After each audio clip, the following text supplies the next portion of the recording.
আসসালামু আলাইকুম। আপনারা সবাই কেমন আছেন? আশা করছি ভালো আছেন। আলহামদুলিল্লাহ, আপনার দোয়া এবং ভালোবাসা আমিও ভালো আছি। আমি সুমন আছি আপনার সঙ্গে ভূতের বাড়ি ইউটিউব চ্যানেলের পক্ষ থেকে। আমি বরাবরের মতো আবার চলে এলাম আপনাদের মাঝে নতুন আরেকটি গল্প নিয়ে।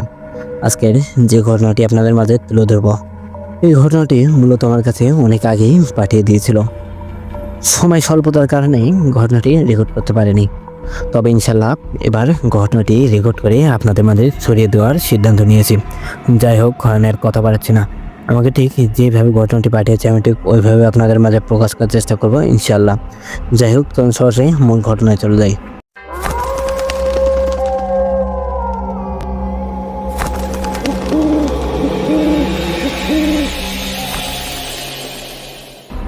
আসসালামু আলাইকুম সুমন ভাই, আপনি কেমন আছেন? আশা করছি ভালো আছেন। আলহামদুলিল্লাহ, আমিও ভালো আছি। আমি সাইফুল আলম, আপনাদের মাঝে একটি ঘটনা তুলে ধরলাম।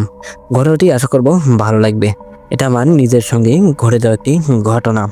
আমি একটি মসজিদের মুয়াজ্জিম, মূলত 5 ওয়াক্ত নামাজের আজান দিয়ে থাকি।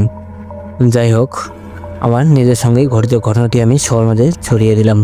শুধু আমার নামটাই প্রকাশ করলাম, আর অন্য কিছু আপনাদের মাঝে প্রকাশ করলাম না। যাই হোক, আপনাকেও মনে কষ্ট নেবেন না।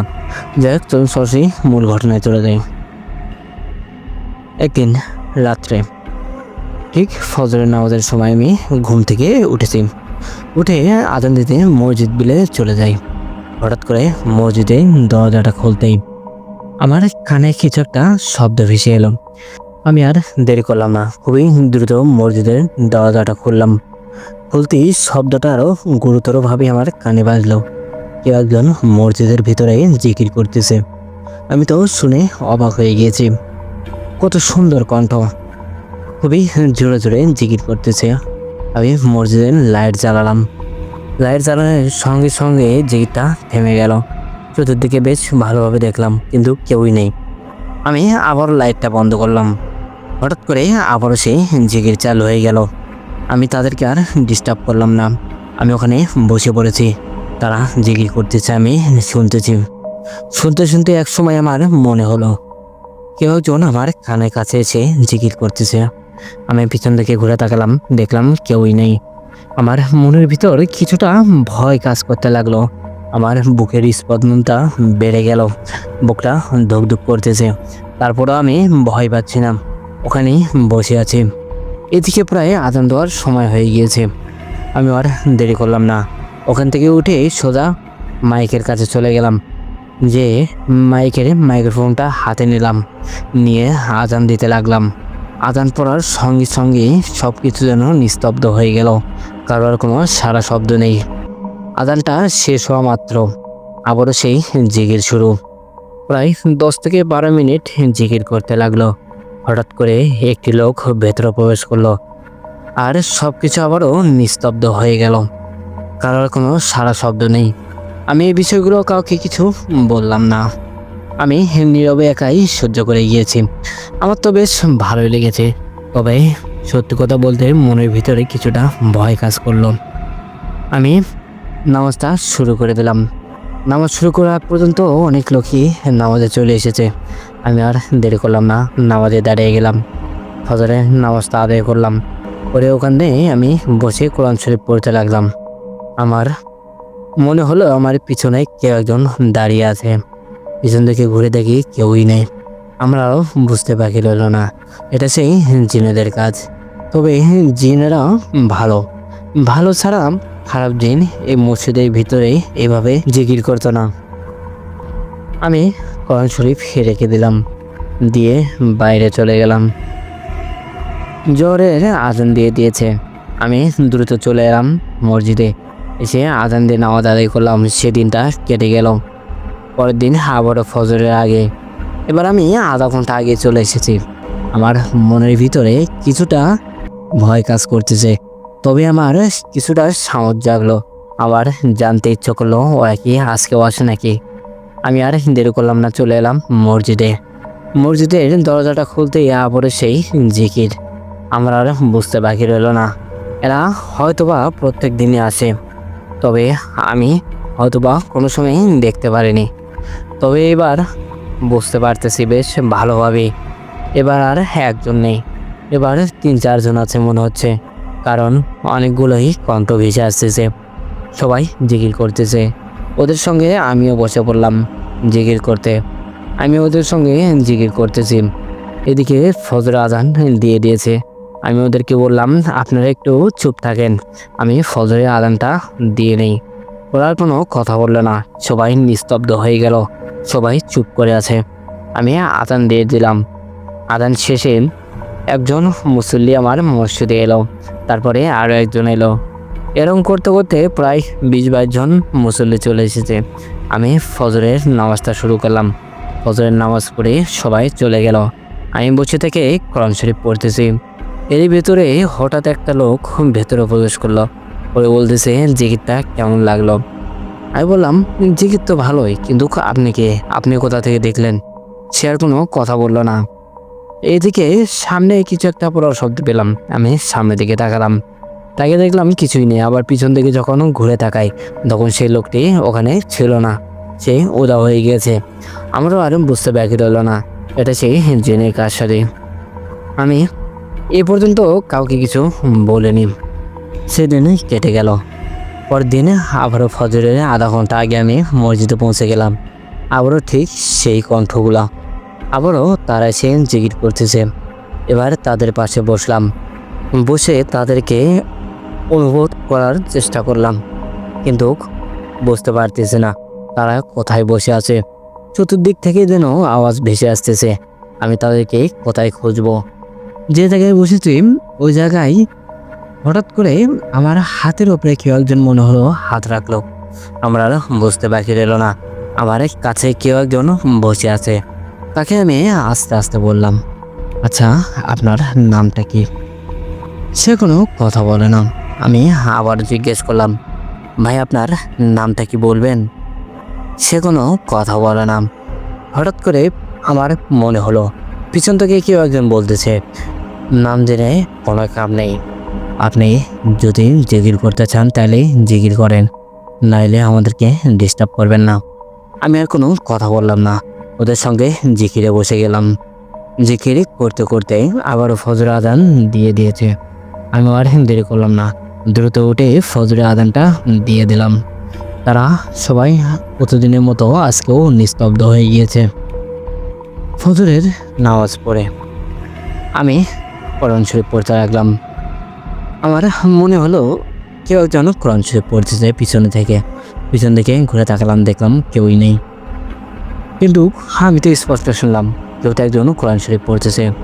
আমারও আরও বুঝতে বাকি রইল না সেই জিনারা এখানে এখনও উপস্থিত আছে, তারাই হয়তোবা কোরআন শরীফ পড়তেছে। আমি কাউকে আর ডিস্টার্ব করলাম না, আমি আমার মতো কোরআন শরীফ পড়তে লাগলাম। তারা তাদের মতোই কোরআন শরীফ পড়তেছে। এ পর্যন্ত বেশ ভালোই দিনকাল কেটে গেল। আরও 2 দিন বেশ ভালোভাবেই গেল। 3 দিনের মাথায় যে ঘটনাগুলো ঘটে গেল, হয়তোবা এটার জন্য আমি মোটেও প্রস্তুত ছিলাম না। আমি আশা করিনি এই ঘটনাগুলো ঘটে যাবে। আমি প্রতিদিনের মতো সেদিনও ফজরের আধা ঘন্টা আগে পৌঁছে গিয়েছি। এদিকে তারা জিকির করতেছে, জিকিরে মুগ্ধ হয়ে গিয়েছে। আমি সালাম দিয়ে আবারও ভেতরে প্রবেশ করলাম। আমার পিছন পিছন একটি মুসল্লি চলে এসেছে। মুসল্লিটা ভেতরে প্রবেশ করলো। ভেতরে ঢুকেই তাদের এই জিকির তার কানে পৌঁছে গেল। সে চতুর্দিকে খুঁজতে লাগলো, শুধু আমাকে একাই দেখে। সে হঠাৎ করে ওখানে চিৎকার দিয়ে পড়ে যায়। আমি দ্রুত উঠে গেলাম, যে তার হাত মুখে পানি ছিটালাম। তার জ্ঞানটা ফিরল। সে ওখান থেকে দৌড়ে বেরিয়ে গেল। বেরিয়ে দিয়ে সমস্ত মুসল্লিগণদেরকে সেই ঘটনা খুলে বলল, যে এদিকে জিনারা তার উপরে ক্ষিপ্ত হয়ে গিয়েছে। সেদিন কেটে গেল। পরের দিন আবারও ফজর আধা ঘন্টা আগে আমি মসজিদে এলাম। এবার এসে যেন আমি অবাক হয়ে গিয়েছি, কারণ পুরো মসজিদটাই নিস্তব্ধ হয়ে আছে, তার কোনো জিকিরের শব্দ নেই। আমি মসজিদের ভেতরে প্রবেশ করলাম। আমার দীর্ঘ বিশ্বাস জিনেরা মসজিদে উপস্থিত আছে। আমি সালাম দিয়ে ভেতরে প্রবেশ করলাম। তারা কোনো কথা বলতেছে না। আমি তাদেরকে বললাম, ভাইরা আপনারা কি মসজিদে উপস্থিত আছেন? থাকলে আমাকে একটা ইশারা দেন। হঠাৎ করে কিছু একটা পড়ে গেল। আমি লাইটটা জ্বালালাম, জ্বালিয়ে দেখলাম একটি মাইক্রোফোন স্ট্যান্ড পড়ে গিয়েছে। আমি স্ট্যান্ডটা উঠালাম। আমি তাদেরকে বললাম, আপনারা আজকে জিকির করবেন না? তারা কোনো ইশারাও দেয় না বা কোনো শব্দও করে না। আমি লাইটটা বন্ধ করে দিলাম। লাইট বন্ধ করে দেওয়ার সঙ্গে সঙ্গে চতুর্দিক থেকে যেন আওয়াজ আসতে লাগলো। আমাকে বলতেছে, ওই মুসল্লিটা আমাদেরকে যন্ত্রণা দিচ্ছে। তারা সমস্ত গ্রামে ছড়িয়ে দিয়েছে আমাদের কথা। আমরা এটা আপনাদের কাছ থেকে মোটেও আশা করিনি। এখন ওদেরকে নিষেধ করেন, তারা যেন কোনো কথা না বলে, এই বিষয়ে যেন কোনো কথা না বলে। যদি এই বিষয়ে কোনো কথা বলে তাহলে আমরাও ছেড়ে কথা বলবো না। আমি তাদেরকে অনেক বোঝানোর চেষ্টা করলাম, কিন্তু তাতে কোনো কাজ হয় না। তারপরেও আমি অনেক তাদের সঙ্গে রিকোয়েস্ট করেছি। শেষ পর্যন্ত তারা রাজি হয়েছে। আমাকে বলল, আমি কারো কোনো ক্ষতি করব না, শুধু বলেন যাতে ওরা কোনো কথা না বলে। বিশেষ করে ওই মুসল্লিটাকে বলবেন সে যেন আর কাউকে কিছু না বলে। যদি বলে তাহলে তো আমরা খারাপ পথে যেতে বাধ্য হব। যাই হোক, আমরা ফজরের আজান দিয়ে ফেললাম।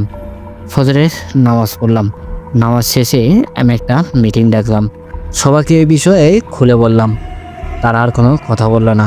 সেই মুসল্লিটাও ওই জায়গায় উপস্থিত ছিল, সেও আর কোনো কথা বলল না। এরকম করে বেশ কয়েকদিন কেটে গেল।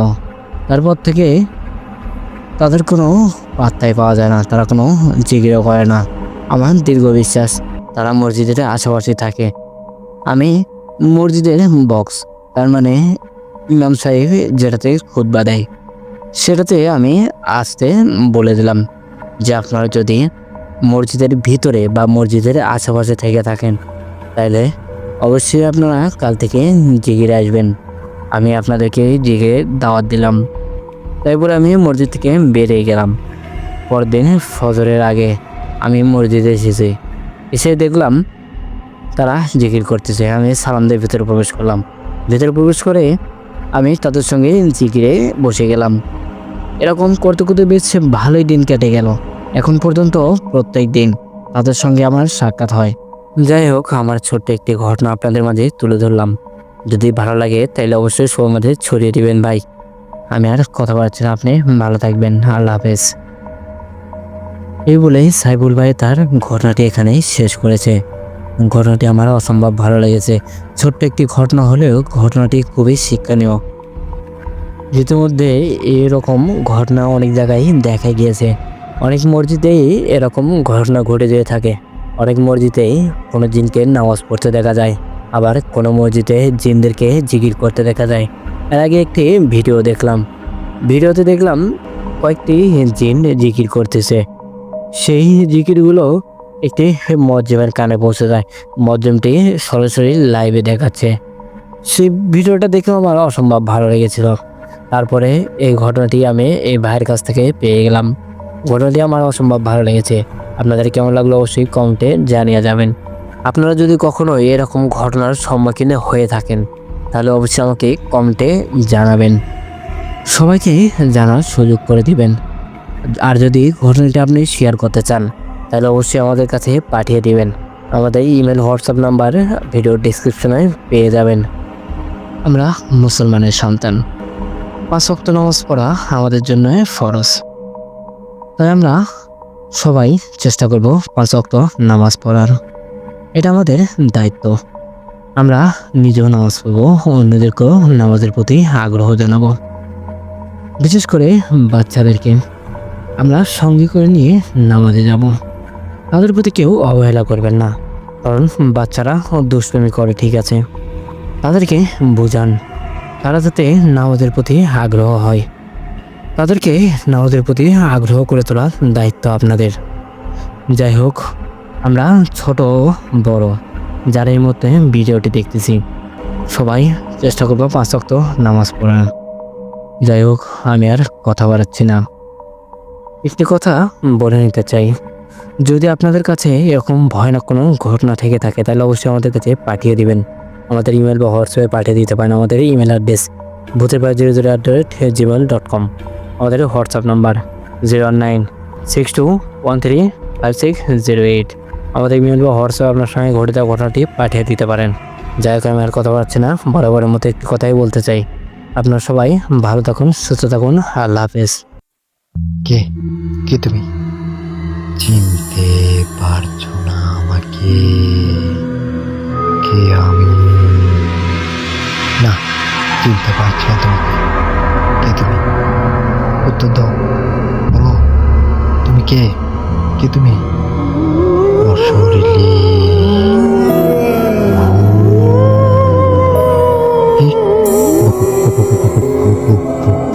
ভূত তুমি? ভূত?